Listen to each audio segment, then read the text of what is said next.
Delicious. We're going to do a little work on our grapes, and we planted 9 different selections of grape here in the Dave Wilson orchard. We have 4 varieties that are going to be cane pruned and 5 varieties that are going to be spur pruned. So I want to show you what the difference is between cane pruning and spur pruning, so that you know, so that you can develop your own style on your plants and prune for fruit production. And here's a little note. If you are not sure whether your grape variety is a cane prune variety or a spur prune variety, you know, try and look up the information, but if you don't know what the variety is, you would always want to cane prune. You would always want to leave 18 to 24 inches of last year's cane growth, and then when the plants bloom, you want to look and see where the flowers are coming from. Where is the set coming from? Is it coming from down here, very, very close to last year's growth? You know, is it coming from the first couple of buds? That would indicate that that's more predominantly a spur prune variety, where this Thompson is a cane prune variety and set clusters of grapes all out along the cane. So we're going to leave long sections of cane on this variety, and we're going to segregate out maybe 6 different canes and then prune everything else out. Here's an example where we want to do some tying before we do any pruning. So we want to look for the canes that we want to save from last year's growth. So from the point they broke dormancy, those nice long whippy canes, we're going to save 1 for each wire going in each direction, and we're going to tie those out, and then we're going to prune everything else out. And the reason I want to tie first is if I break a cane while I'm tying, that way I still have more options. I can still bring another cane over and finish off the combination. So tie first, prune second. So we'll just pull this cane right over here. Give it one nice tie here on the wire. So that one worked fine. Now we can come in, leaving about 24 inches of cane, make our cut. We're good.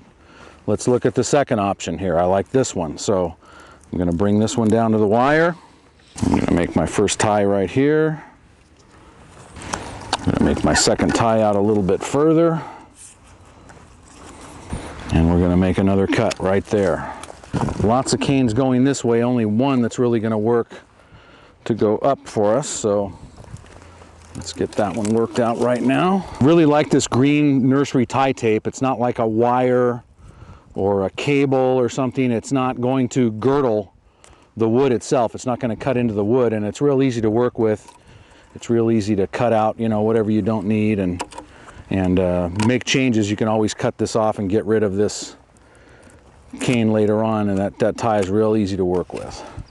So now we have our canes that are going northward here on this vine, so I can come in and I can make some cuts and get rid of this other material that I know I don't need.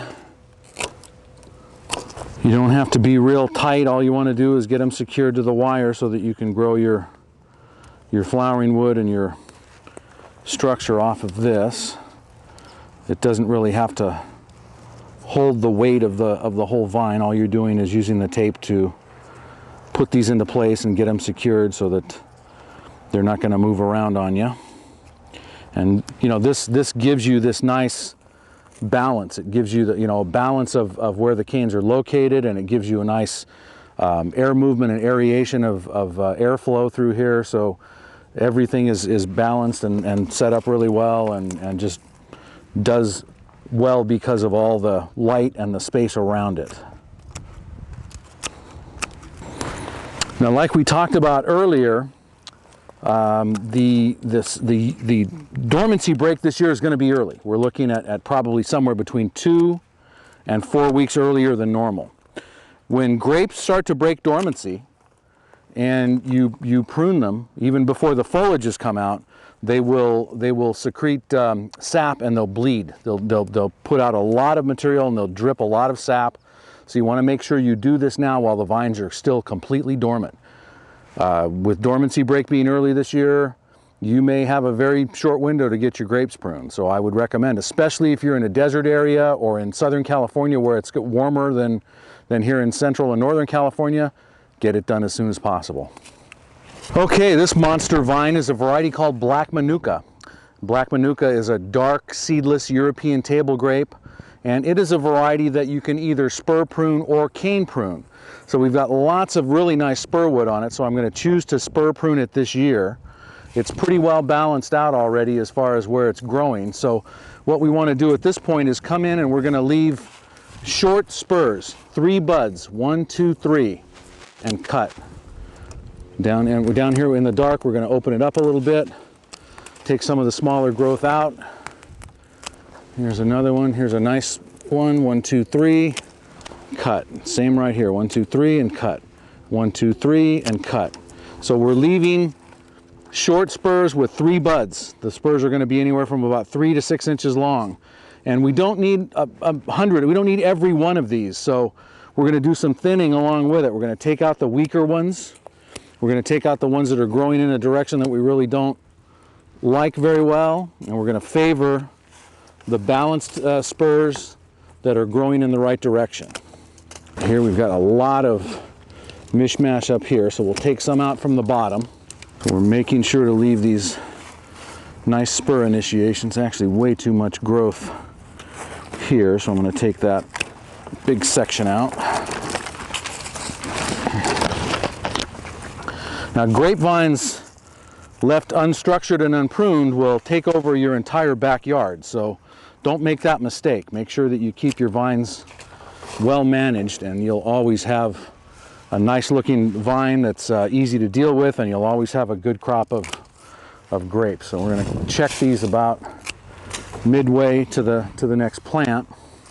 We'll take off a lot of this low hanging material. These vines can grow out in the first 8 or 10 weeks after dormancy break. These vines could easily grow out 6 to 8 feet. So we don't want a whole lot of growth dragging on the ground. We'll have to come in and do a little bit of skirt pruning on these early in the season to keep the growth up off the ground. But for now, that's not our concern. For now, we're just trying to get our spurs in place here.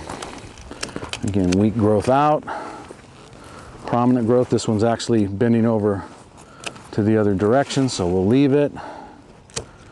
So we're starting to see some structure and some uniformity here that we can work with. Don't need all that, don't need all that.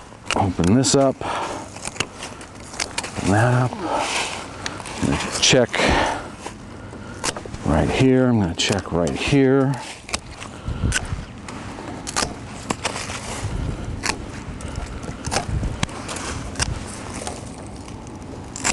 So here's where we have 2 vines that are meeting.